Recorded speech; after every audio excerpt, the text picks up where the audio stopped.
யோவான் 15வது அதிகாரத்தை திருப்பிக் கொள்வோம். 1 10வது வசனம் வரைக்கும் வாசிக்கிறதுக்கு நேரம் இல்லை.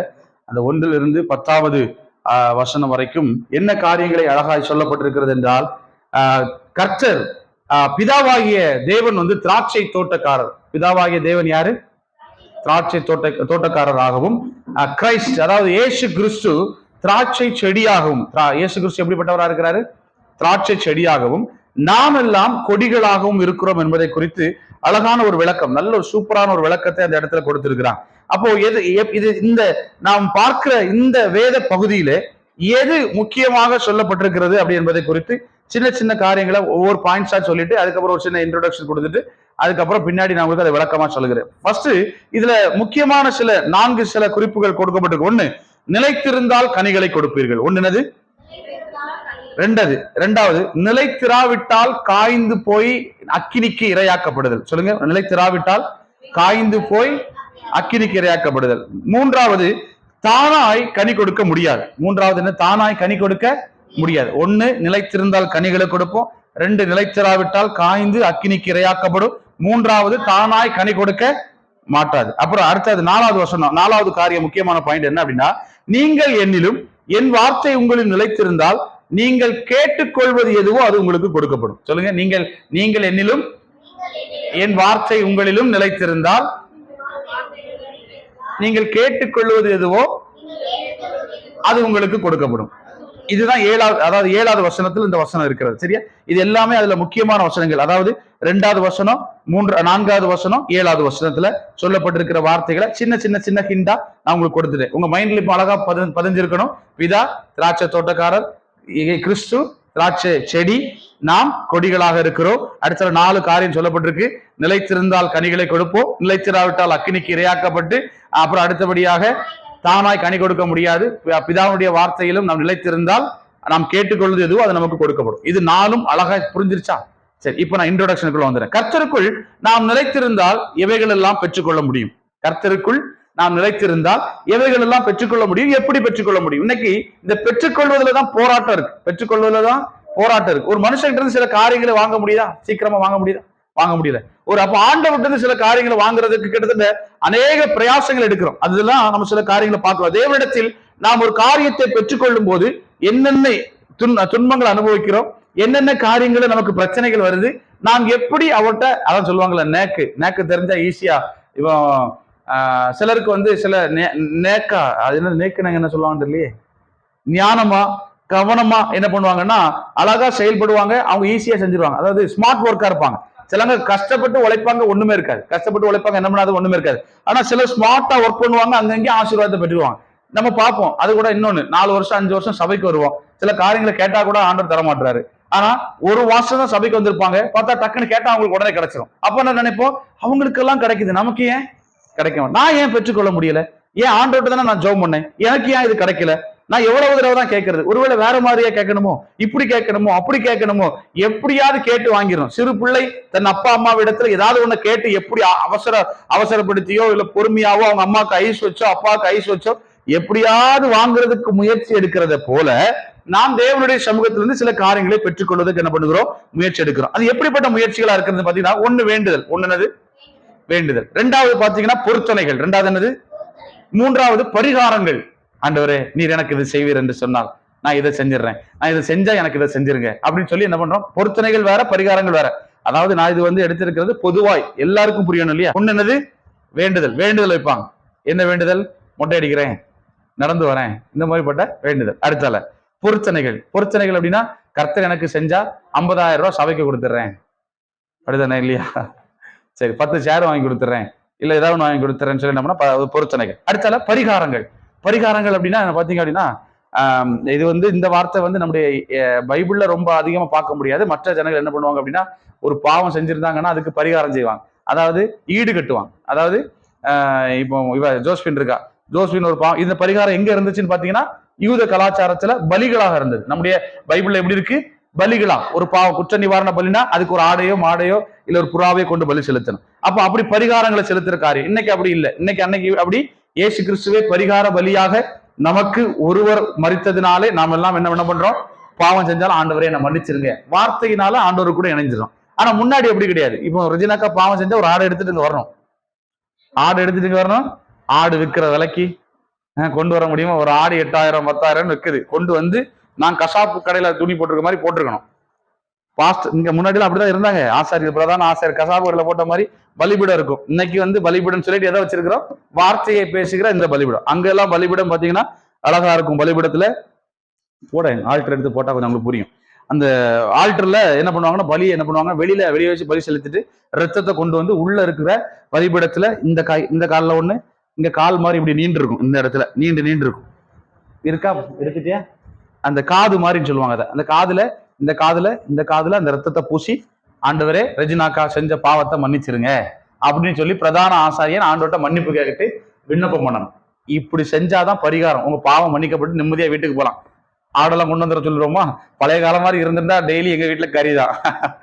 பழைய காலம் மாதிரி இருந்திருந்தா எங்க வீட்டுல டெய்லியும் நல்ல கறி. பிரதான ஆசாரியனுக்கு தான் முதல்ல, அதுக்கப்புறம் தான் மத்த லேவியர்களுக்கு எல்லாம் போகும். ஆனா மத்த இப்படிதான் அந்த நாட்கள்ல என்ன பண்ணாங்கன்னா பலி செலுத்தினாங்க. இந்த ஆல்டர் இருக்கும், இப்படி இந்த மாதிரி ஆடை கொண்டு வந்து பலி செலுத்தி கடைசியா நெருப்பு. இது வந்து வெளியில இருக்கிற ஆல்டர், இது வந்து உள்ள இருக்கிற பிரகாரம், வெளியே ஆலயத்துக்கு வெளியில இருக்கிற ஆல்டர். அங்கதான் கடைசி என்ன பண்ணுவாங்கன்னா சிலதை சுட்டரிக்கணும். அது வந்து என்னன்னா சர்வாங்க தகன பலி அப்படி சொல்லுவாங்க. சர்வாங்க தகன பலி. அதுல வந்து அந்த சாப்பாடெல்லாம் இறைச்சியெல்லாம் எடுக்க முடியாது. அதெல்லாம் என்ன பண்ணும், மொத்தமா என்ன பண்ணிடுவாங்க, அந்த போட்டு எரிச்சிருவாங்க. எரிச்சு சாம்பல் எடுத்துட்டு போய் என்ன பண்ணுவாங்கன்னா அங்க பின்னாடி வெளியே போய் கொட்டுவாங்க. அந்த மாதிரி நிறைய காரியங்கள் அதெல்லாம் உண்டு. சரியா? சரி, இப்போ இதுல உள்ள இருக்கிறதுல வந்து அந்த ரத்தத்தை எடுத்து கொண்டு என்ன பண்ணுவாங்க, தேய்ச்சி பண்ணுவாங்க. பாவம் கொம்புகள்ல தேய்ப்பாங்க. அந்த ஆல்டர் தான் நான் முதல்ல ஒரு ஆல்டர் காமிச்சேன்ல, அதை பாருங்கன்னு சொல்லி. இல்ல, இதே மாதிரி ஒரு கொம்பு இருக்கும். இது வந்து எரிக்கிறது. உள்ளுக்குள்ள எரிக்க மாட்டாங்க. உள்ளுக்குள்ள என்ன பண்ண மாட்டாங்க, எரிக்க மாட்டாங்க. ரத்தத்தை மட்டும் தான் என்ன பண்ணுவாங்க, பூசுவாங்க. இப்படிதான் அந்த நாட்கள்ல பரிகாரங்கள் செய்யப்பட்டது. சரியா? கவனிங்க. இப்போ சில காரியங்களில் கைகூடி வந்துடும். சீக்கிரமா என்ன பண்ண ஜோம் பண்ணுனா சீக்கிரமா ரஜினாக்கா ஏதாவது ஒண்ணு கேட்டீங்கன்னா உடனே கிடைச்சிடும். சீக்கிரமா சில காரியம் டக்கு. ஆனா பல காரியம் நடக்கவே இல்லை. அப்படிதானே? பல காரியங்கள் நடக்கவே இல்லை தானே? உண்மையா சொல்லுங்க. எங்களுக்கும் அப்படிதான். இங்க இருக்கிற எல்லாருக்குமே சிலது சீக்கிரமா நடந்துடும். பல காரியங்கள் பெண்டிங்லேயே இருக்கும். என்ன இருக்கும்? பெண்டிங்லேயே இருந்துகிட்டே இருக்கும். எப்போ நடக்கும் தெரியாது. இதெல்லாம் ஏன் இப்படி நடக்கிறது? ஆண்டவருடைய சமூகத்துல எப்படி சில காரியங்களை போய் வாங்கி ஈஸியா வாங்கிடலாம் அப்படிங்கிறத நான் உங்களுக்கு சொல்லி தர போறேன். சரியா? இன்னைக்கு என்ன சொல்லி தர போறேன் உங்களுக்கு? ஆண்டவருடைய சமூகத்துல போய் சில காரியங்களை ஆண்டவர் கைஸ் வச்சு எப்படி அழகா நம்ம வாங்கலாங்கிறத குறித்து நான் சொல்ல போறேன். சரியா? கவனிங்க. சரி, இதுல சிலவர்கள் எப்படி இருக்கிறாங்க அப்படின்னா எக்ஸ்ட்ரீம் லெவலுக்கு போயிடுவாங்க. அவங்க எக்ஸ்ட்ரீம் லெவல்ல போய் தன் சரீரத்தை வருத்தி கொண்டு கடவுள் எனக்கு இதை தரணும் அப்படின்னு சொல்லி என்ன பண்றாங்க, நிறைய காரியங்களை செய்கிறத பார்க்க. எத்தனையோ வித்தியாசமான பரிகாரங்கள் இங்க இருந்து நடந்து எவ்வளவு யோசிச்சு பாருங்க. இங்க இருந்து கோட்டைக்காரம்பட்டியில இருந்து இங்க நடந்து வர என்ன பாடா இருக்கு. அவ்வளவு கஷ்டப்பட்டு அந்த கடவுள் இடத்திலாவது நான் பெற்றுக்கொள்ளலாமா, என் சரீரத்தை வருத்தி நான் ஆண்டோட்ட கடவுள்கிட்ட பெற்றுக்கொள்ளலாமா என்று சொல்லி அநேக பேர் பாக்குறாங்க. ஆனா உண்மையா சொல்ல போனா நம்ம எல்லாம் சொகுசா இருக்கோம். நம்மளாம் எப்படி இருக்கிறோம்? சொகுசா இருக்கிறோம். மனசுலதான் கஷ்டப்படுறோம்.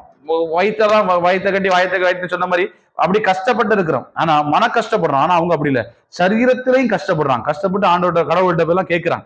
அதை குறையா சொல்லல, அவங்களுக்கு தெரியாது.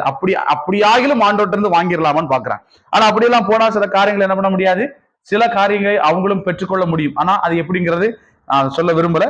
மற்ற காரியங்களை பெற்றுக்கொள்ள முடியாது. சரி, கவனிங்க. பெற்றுக்கொள்ளுகிற வரை நமக்கு தூக்கம், சாப்பாடு எல்லாம் இருக்குமா? நம்ம ஒரு காரியத்துக்காக ஜோமன் ஆரம்பிச்சு வச்சுக்கோங்களேன், அது நடக்காத பட்சத்துல நிம்மதியா தூக்கம் வருமா? நீங்களும் சில நிம்மதியா தூங்குவீங்க போல இருக்க, இல்லையோ? எனக்கெல்லாம் தூக்கம் வராது. படுத்தா தூக்கமே அதே நினைப்பாவே இருக்கும். இந்த பக்கம் திரும்பி படுத்து பார்ப்பேன், இந்த பக்கம் திரும்பி படுத்து பார்ப்பேன், எழும்பி வெளியே நடந்து பார்ப்பேன். அந்த நேரத்துல ஃப்ரிட்ஜில் எதாவது இருந்தால் அதை எடுத்து சாப்பிட்டு பார்த்துட்டு அதை போய் வயிறு ஃபுல்லாக்கிட்டு போய் சாப்பிட்டு தூங்கணும் பார்த்தா அப்பவும் தூக்கம் வராது. 2 மணிக்கெல்லாம் சாப்பிட்டுருக்கேன் நான். நைட்டு 2 மணிக்கெல்லாம் போய் ஏன்னா தூக்கம் வராது. ஒரு வயிறு எம்டியா இருக்கிறனால தூக்கம் வரலையோன்னு சொல்லி திரும்பி சாப்பிட்டு அப்படியும் தூக்கம் வராது. எத்தனையோ நாட்கள் தூக்கம் இல்லாம இருந்தீங்க. சில காரியம் நடக்கலையே. நீங்க வேற எதாவது நினைக்காதீங்க. சபை ஜனங்களுக்காக தான் நிறைய நேரத்தில் அப்படி ஜோம் பண்ணிட்டு தூங்காம இருந்திருக்கிறேன். ஒருத்தர் தப்பு பண்ணிட்டு பாவம் பண்ணிட்டாரு, அப்படி குடிக்காதவர் திரும்ப போய் குடிச்சிட்டு வந்துட்டாரு சொல்லிட்டு ஒரு நாள் ஃபுல்லா 2 பேருக்குமே தூக்கம் இல்லை.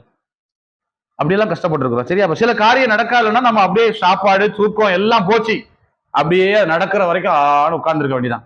2வது, இந்த உதடெல்லாம் காஞ்சி போயிடும். இந்த உதடெல்லாம் என்ன பண்ணி போயிடும், காஞ்சி போயிடும். நாக்கெல்லாம் வறண்டு போயிடும். தண்ணி கூட குடிக்க மறந்துடும். அப்படியே யோசிச்சு இருப்பேன் தவிர தண்ணியை கூட குடிக்க மறந்து அப்படியே படுக்கையிலையோ கண்ணீரோடு அப்படியே உட்கார்ந்துருப்போம். ஆனா ஆண்டவருடைய சமூகத்துல கேட்டு பெற்றுக்கொள்ளுகிற போது மிகுந்த சந்தோஷம் உண்டா. அல்லேலூயா. சரி, வேதத்தில் கர்த்தரிடத்தில் பெற்றுக்கொண்டவர்கள் யாரெல்லாம் சொல்லுங்க பார்க்கலாம். எதுவா இருக்கட்டுமே, பொருளா இருக்கட்டும். அன்னாள் பிள்ளையை பெற்றுக்கொண்டார்கள். வேற ஆபிரகாம் அவன் கேட்டு பெற்றுக்கொண்ட. உண்மைதான், நான் எழுதியிருக்கிறதுல 2 பேரும் நீங்க சொல்லிட்டீங்க. அடுத்தல யாக்கோபு, சூப்பர். அடுத்தல எலியா மலைய கேப்பர், வெரி குட். ஈசாக்கு விதை கற்பத்துக்காக ஜெபம் பண்ணார். ஆமா, சூப்பர். பிள்ளைக்காக, வெரி குட். இவங்கெல்லாம் ஆண்டோட கேட்டு பெற்றுக்கொண்டவங்க தானே. இவங்க எப்படி பெற்றுக்கொண்டாங்க அப்படின்னு சொல்லி எனக்கு காலில் ஒரு கேள்வி வந்து. பெற்றுக்கொண்டாங்க, பார்த்துட்டு போயிடுறோம். எப்படி இவங்க என்ன ரூட்ல போனாங்க, என்ன வழியில போய் ஆண்டவர்கிட்ட சரியா போய் கேட்டு பெற்றுக்கொண்டார்கள் அப்படின்னு சொல்லி பார்க்கும்போது இயேசு கிறிஸ்து அழகாக, இன்னும் பாத்தீங்கன்னா சகரியா, எலிசபெத், அதுக்கப்புறம் எலிசா சாரி மன்னிச்சுக்கோங்க, எலிசா தான் போய் அந்த பண்ணுவார்னா அவர் குழந்தை இல்லாத ஒரு குழந்தை கிடைக்கும், அங்க போய் வருந்தி கூப்பிடுவார், நீர் வந்துதான் ஆகணும். எலிசா சொல்லுவாரு, அவன் கேயாசிட்ட கொடுத்து தடியை கொண்டு மேல போய் எழும்பிடும், தடியை கொண்டு. ஆனா இல்ல நீர் தான் வந்தாகணும். எப்படி பெற்றுக்கொண்டால் பாருங்க குழந்தைய, மறுபடியும் வருந்தி அழைத்து எலிசாவை உடலை பிடிச்சு கொண்டு வந்து எலிசா முகங்கொப்புறாருக்கு மேல விழுந்து, ஆண்டவரே ஜீவனை தாரன் கேட்டதுக்கு அப்புறம் அந்த பிள்ளைக்கு ஜீவன் வந்துச்சு. செத்து போன பிள்ளை பழச்சுக்கிடுச்சு. அப்ப இப்படி எல்லாம் காரியம் எப்படி நடக்கிறது, எப்படி எல்லாம் இவர்களுக்கு எல்லாம் பெற்றுக்கொண்டார்கள். அப்ப அப்படி பெற்றுக்கொள்ளத்தக்க விதமாக நாம் எப்படி ஆண்டவர்கிட்ட கேட்கணும், எப்படி அதை கேட்டு நாம் பெற்றுக்கொள்ள வேண்டும். சில காரியங்களை எஸ்தர் உபவாசம் போட்டு ஆண்டவருடைய இருதயத்தை மாத்தினாங்க. யோனா நாட்கள்ல அந்த நினிவே பட்டணத்தில் இருக்கிற எல்லாரும், ராஜா முதல் மிருக ஜீவன்கள் வரைக்கும் பட்னியாக கிடந்து கர்த்தருடைய இருதயம் மாறி அங்க அழிக்காம போனார். எப்படி கர்த்தரிடத்தில் இப்படிப்பட்டவர்கள் எல்லாம் பெற்றுக்கொண்டார்கள்? அல்லேலூயா. இதுலதான் முக்கியமான ஒரு காரியத்தை நான் படித்தேன். அது எல்லாத்தையும் விளக்கமா நான் சபையில சில காரியங்களை சொல்ல முடியாது, நான் சில காரியங்களை சொல்லுகிறேன், நீங்கள் அதை புரிந்து கொள்ள வேண்டும். சரியா? அப்போ அவர்கள் எல்லாம் எப்படி இதை தேவனுடைய சமூகத்திலிருந்து பெற்றுக்கொண்டார்கள் பார்க்கும்போது, ஒன்னே ஒண்ணு, என்ன சூழ்நிலைமை மாறினாலும் அவர்கள் கர்த்தருடைய வார்த்தையை விட்டு ஆண்டவரை விட்டு பிரிஞ்சு போகவே இல்லை. அல்லேலூயா. அவர் என்ன பண்ணவே இல்லை, கர்த்தருடைய வார்த்தையை விட்டு அந்த என்னென்ன சூழ்நிலைகள் இங்க பெற்றுக்கொண்ட எல்லாருமே கர்த்தரை விட்டு பிரிஞ்சு தள்ளி போகவே இல்லை. ஒரு ஆமென் சொல்லுங்க பார்க்கலாம். அப்ப நம்முடைய மனசு எந்த சூழ்நிலையும் பெற்றுக்கொள்ள வேண்டுமானால் ஒரு செகண்ட் கூட பிரிஞ்சு போக கூடாது ஆண்டவரை விட்டு. எனக்கு இந்த ஆண்டவர் வேண்டாம் அப்படின்னு சொல்லக்கூடாது, இந்த ஆண்டவரால் எனக்கு என்ன நடக்கும் அப்படின்னு சொல்லக்கூடாது. இப்படி சொன்னா கண்டிப்பா என்ன பண்ணாது, நடக்காது. உனக்கு ஆண்டவர் பேசுறாரோ, ஆமா அல்லேலூயா, ஆமா, யாருக்கும் ஆண்டவர் அப்ப ரெடி பண்ணி வச்சிருக்கிறாரு. ஒரு செகண்ட் கூட பிரியக்கூடாது, இதெல்லாம் எனக்கு ஆண்டவர் செய்யல, அதனால எனக்கு ஆண்டவர் வேண்டாம். அப்படி இருந்த கர்த்தரால நம்ம சமூக சில காரியங்களை பெற்றுக்கொள்ள முடியாது. சரி கவனி, அவரிடத்தில் நிலைத்திருக்கலாம். எப்படி நிலைத்திருக்கலாம்? சூழ்நிலைகள் மாறினது. யாருக்கு? ஆபிரகாம சொன்னாங்க. ஆபிரகாமுக்கு சூழ்நிலை மாறிச்சா? ஆண்டவர் கூப்பிட்டுட்டாரு, குழந்தைய தருவேன்னு சொன்னாரு. 20 வருஷம் ஆச்சு, குழந்தைய தரல. அவருக்கு டென்ஷன் ஆகி கேட்கிறாரு ஆண்டவர்கிட்ட போயிட்டு. ஆனாலும் ஆண்டவரே, நான் உங்கள்கிட்ட கேட்கிறேன், என் வீட்டுல இருக்கிற எலியேசர் தான் உங்களுடைய எனக்கு பிள்ளையா இருப்பானா அப்படி கேட்கும்போது, இல்ல நான் சொன்ன வார்த்தையில நிலைச்சிரு, சரின்ட்டு போயிட்டான். நிலைத்து இருக்கிறான். சாராள் வந்து சொல்றா, இவ்வளவு நாள் குழந்தை கிடைக்கும் நினைச்சோம், கிடைக்கல, நான் சொல்றத கேளுங்க, நான் சொல்றத கேளுங்கன்னு சொல்லி கிட்டத்தட்ட ஆபிரகாம்கிட்ட போராடி ஆகார மனைவியாய் கொடுத்து அங்க ஒரு குழந்தை பிறக்குது. யாரு? இஸ்மவேல். அப்ப இஸ்மவேல் குழந்தையாய் பிறந்த உடனே அந்த இடத்துல ஆபிரகாம் அப்படியே இருக்கிறார். கிட்டத்தட்ட 10-12 வருஷம் கிட்ட இல்ல, 12 வருஷம் தானே. அந்த 12வது அதிகாரத்துக்கும் 13வது அதிகாரத்துக்கும் கேப்ல ஆண்டவர் வந்து பேசாம கேப் விட்டுருப்பார். யாருக்கிட்ட? ஆபிரகாம்கிட்ட. 13 வருஷம். எத்தனை வருஷம்? 13 வருஷம் ஆபிரகாம்கிட்ட ஏசப்பா ஆண்டவர் பேசவே இல்லை, எதுவுமே கேட்கல. அதுக்கு முன்னாடி வரைக்கும் ஆண்டவர் அடிக்கடி ஆபிரகாம்கிட்ட பேசிட்டே இருந்தார். அதுக்கப்புறம் சொல்றாரு பாரு, என் வார்த்தையை மீறி போகாத, நான் சொன்னதுல நிலைத்திரு. நம்ம சில காரியங்கள்ல நிலைச்சிருக்க வேண்டும். நாம் நிலைத்திருந்தால் தேவனுடைய சமூகத்தை கேட்கிறத பெற்றுக்கொள்வோம் என்று சொல்லி வேதவசனம் சொல்லுகிறது. அல்லேலூயா. அப்ப அந்த நிலைச்சிருக்கிற அனுபவத்துல இந்த ஆபிரகாம் அடுத்தல மறுபடியும் போயிட்டு சாராளுடைய பேச்சை கேட்டு மறுபடியும் என்ன பண்றாங்க, ஆகார தொலைஞ்சு விட்டுறாங்க. அதுக்கு முன்னாடி குழந்தையெல்லாம் பிறந்துருச்சு. குழந்தை பிறந்ததுக்கு அப்புறமா தான் என்ன பண்றாரு, அனுப்பி விடுறாரு. ஏன்னா 2 குழந்தையும் சண்டை போடுது. இஸ்மவேலும் ஈசாக்கும் சண்டை போட்டுக்கிறத பார்த்துதான் சாராளுக்கு கோவம் வந்து மறுபடியும் என்ன பண்றாங்க, அந்த குழந்தை வேண்டாம்னு சொல்லி அனுப்புறாங்க. அத கவனி.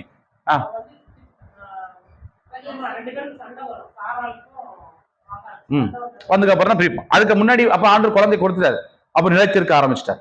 அதே போல அன்னாளுடைய கணவன் சொல்றாரு, 10 குழந்தைகளை பார்க்கிலும்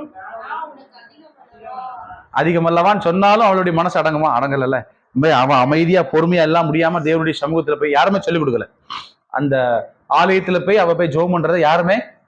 அப்போ ஒரே ஒரு காரியம், ஆபிரகாம் நிலைத்திருந்தான். அதே போல அன்னாள் மனுஷனுடைய வார்த்தையினால திருப்தியாகி வீட்டுல உட்கார்ல. ராமன் சொல்லுங்க பார்க்கலாம். சிலர் மனுஷனுடைய வார்த்தையினால திருப்தி ஆயிடுவாங்க. மனுஷ வார்த்தையினால திருப்தி ஆக கூடாது. போய் தேவ சமூகத்துல போய் விழுந்து கிடக்கணும். ராமன் சொல்ல மாட்டீங்களா? விழுந்து கிடக்கணும், விழுந்து கிடக்கணும். எப்போ? 1 மணி நேரமா, 2 மணி நேரமா? வார்த்தை கிடைச்சி நம்ம எழும்புற வரைக்கும் அந்த இடத்துல விழுந்து கிடக்கும். எத்தனை அது போட எனக்கு அழகா இருக்கு. அதுல வெகு நேரமாக தேவனுடைய சமூகத்துல காத்திருந்து அழுது கொண்டிருக்கிறார். அப்படி அழுது கொண்டிருந்த அன்னாளுக்கு ஏலி எழும்பி சொல்றார், மகளே நீ என்ன குடிச்சு வரிச்சிருக்கிறியா? அப்படி சொல்ல, இல்ல என் குழந்தைக்கா. அடுத்த உற்பவ கால திட்டத்திலே ஒரு குழந்தையை என்ன பண்ணி கொண்டிருப்பாய்? வெகு நேரம் விண்ணப்பம் பண்ணுகிற போது. வெகு நேரம் சொல்லுங்க, சொல்லுங்க. வெகு நல்லா கவனிங்க. 5 நிமிஷம் ஜபம் ஈஸியா இருக்கும், 1/2 மணி நேரம் ஜபம் ஈஸியா இருக்கும். இந்த வெகு நேரம், இந்த லாங் டைம் ப்ரேயர், அது ரொம்ப ப்ரெஷியஸ் ஆனது, ரொம்ப அழகானது. Long time prayer. ஆனா சீக்கிரம் எல்லாரும் உட்கார முடியாது. சீக்கிரம் எல்லாராலும் என்ன பண்ண முடியாது? உட்காரணும். வேணும் ஃபாஸ்டிங்ல உட்காரணும். ஃபாஸ்டிங் லாங் டைம் ப்ரேயர்னா நீங்க என்ன பண்ணணும்? இல்லைன்னா தூக்கம் வந்துடும். தூக்கம் வந்துடும். சாப்பிட்டுக்கிட்டு போய் உட்கார்ந்தீங்கன்னா பல சிந்தனைகள் ஓடும். நீங்க உங்களால என்ன பண்ண முடியாது? உட்கார முடியாது. சரியா? ஆனா நான் இப்போ சொல்றேன், உங்களுக்கு இப்படி உட்காரணும் ஆசையா இருந்ததுன்னா வீட்டுல உட்கார முடியாது, சபையில தான் உட்கார முடியும். அல்லேலூயா. சரி, எங்க உட்கார முடியாது? வீட்டுல நான் உட்கார்றேன்னா அப்பதான் யாராவது கூடுவாங்க. அக்கா வீட்டுல இருக்கீங்களா? போன் அடிப்பாங்க. போன் அடிச்சு வாங்க, அவன் டீ வேணும் ஏதாவது கேட்பாங்க. அப்படி இல்லைன்னா தனியா உட்கார்ந்து இருந்து ஜோம் பண்ணி பாருங்களேன். வெகு நேரம். ராமன் சொல்லுங்க பார்க்கலாம். வெகு நேரம் இருக்க முடியுமா உங்களுக்கு? கஷ்டம்தான். நீங்க இருந்துருவீங்களா வெகு நேரம்? எத்தனை தூக்கம் வருது? அதான் சொல்றேன். இது சிலரால உட்கார முடியாது, பலவீனம், சரீர பலவீனம், அது வேற. ஃபாஸ்டிங்ல இருந்தா தான் இருக்க முடியும். இப்போ இருந்த பாருங்க, 7 நாள் ஃபாஸ்டிங், வெகு நேரம் தேவ சமூகத்துல காத்திருக்கிறார். நீங்க உட்கார்ந்துருக்கீங்களாக்கா? கர்த்தர் ஆசீர்வதிப்பார். ஆனா வீட்டுல டிஸ்டர்பன்ஸ் இருக்கும்ல, சாப்பாடு போடணும், நாய்க்குட்டியை பார்க்கணும், கொடுத்துட்டு அப்புறம் மறுபடியும் உட்காரு. நான் என்ன சொல்றேன்னா, எழும்பவே கூடாதுன்றேன். ஒரு செட் நீங்க உட்கார்ந்துட்டீங்கன்னா எழும்பவே கூடாது. அப்படி உங்களால உட்கார முடிஞ்சுன்னா நீங்க பயங்கரம். அதுதான் உங்களுடைய வாழ்க்கையில வெகு நேரம் தேவனுடைய சமூகத்தை காத்திருக்கிறேன். 40 நாள் ஃபாஸ்டிங் இருக்கும் போதும் அவனுடைய கிருபையினால 9-8 மணிக்கு அந்த இடத்துல போய் பிரேயர்ல சர்ச்சில் போய் உட்கார்ந்தேன் அப்படின்னா முடிஞ்சு சாயங்காலம் 4 மணி 5 மணி வரைக்கும் நான் அந்த இடத்த விட்டு பாத்ரூம் போறது கூட எழும்ப மாட்டேன். 40 நாள் ஃபாஸ்டிங் அப்படிதான் இருந்தேன். என் மனைவிக்கு தெரியும். 40 நாள் அப்படியே உட்கார்ந்துருந்தேன்.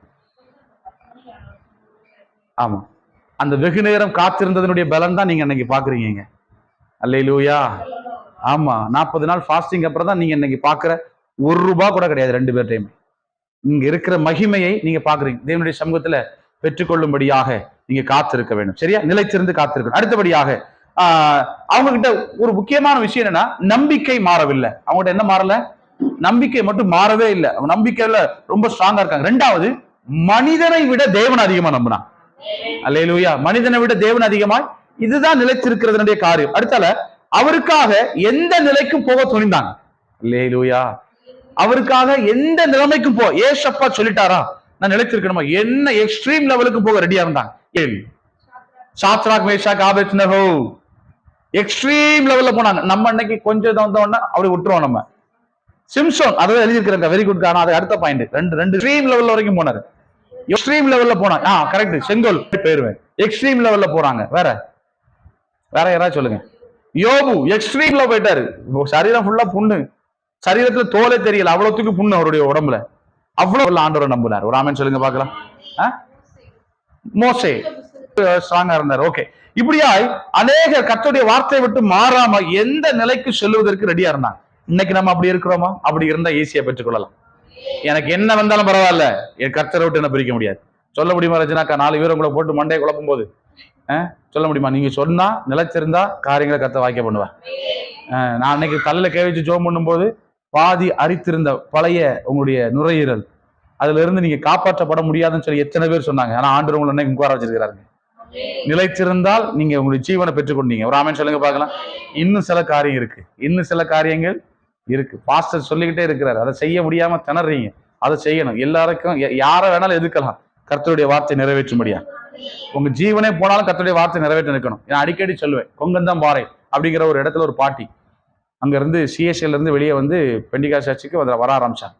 அங்க ஊரே பயங்கர எதிர்ப்பு. ஆனா சொன்னாங்க, என்னை கொல்றதா இருந்தா கொண்டுக்கா, மண்ணெண்ணெய் ஊத்தி எரிச்சுக்கா, நீ என்னதானே கொல்ல முடியும், என் ஆத்மாவை நீ ஒண்ணும் பண்ண முடியாது. அப்படி சொல்லுவாங்க. வாட்ஸ் அப்படிதானே இருக்கும். என்ன வேணும். ஆனா அந்த பாட்டியுடைய வைராக்கியத்தினால் அந்த ஊரே ரட்சிக்கப்பட்டுச்சு. ஒரு பாட்டியை கொண்டு நாங்க நடத்தாங்க, வருஷம் வருஷம் ஒரு மீட்டிங் நடத்தும். அந்த மீட்டிங்ல பாத்தீங்க அப்படின்னா அந்த ஊரு ஃபுல்லா திரண்டு இருக்கும். 600-700 பேர் உட்கார்ந்துருப்பாங்க அந்த இடத்துல. ஒரு பாட்டியால 700 பேர் ரட்சிப்பு நடத்த முடிஞ்சிருக்கு. ரஜினாக்கா நடத்தணும். ஆண்டவருக்குள்ள நிறைய பேரை நீங்க நடத்தணும்.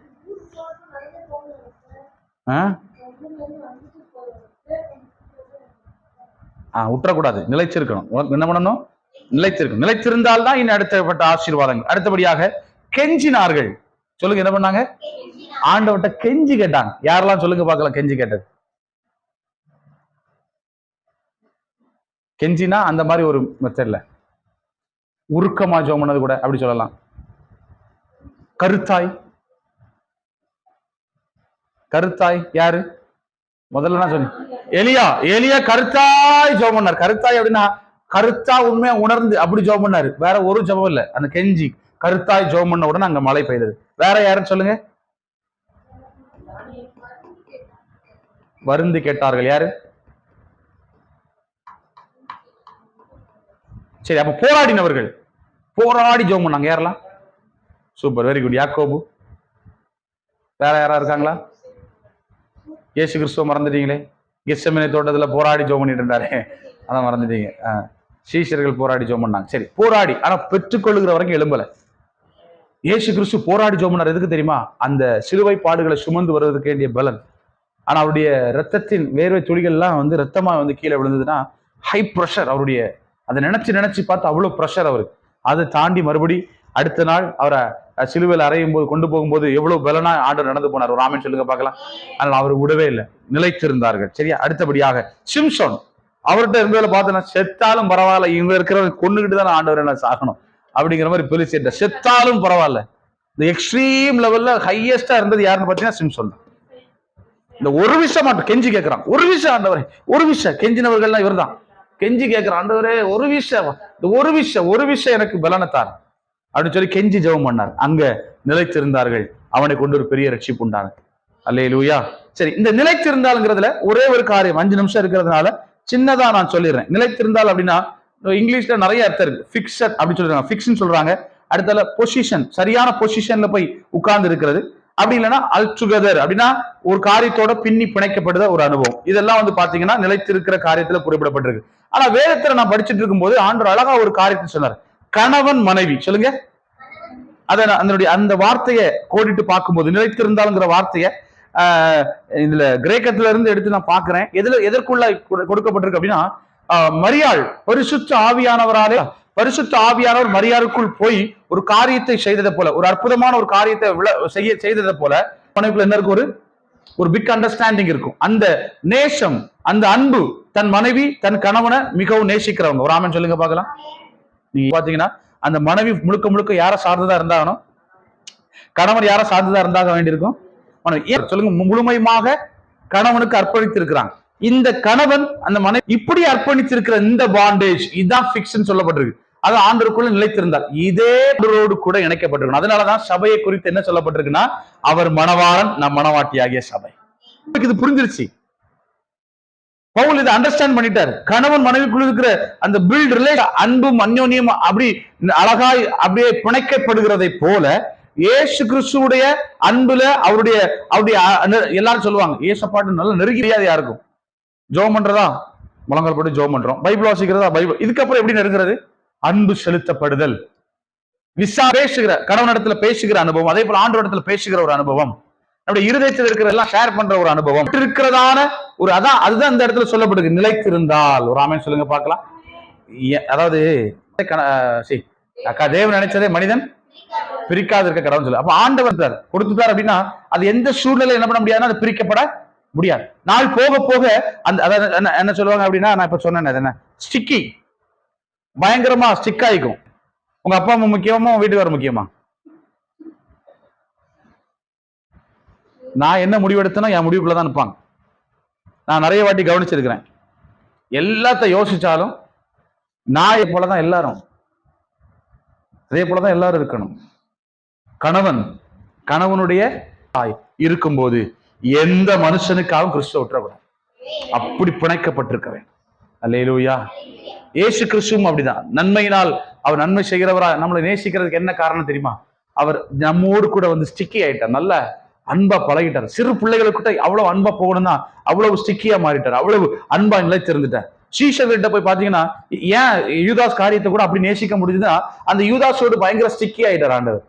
யூதாஸ் காரியத்துல ரொம்ப கடைசி வரைக்கும் போராடினார். பேதுருட்ட மறுதளிச்சுட்டு போயிட்டான், ஆண்டவருக்குள்ள வந்தான்.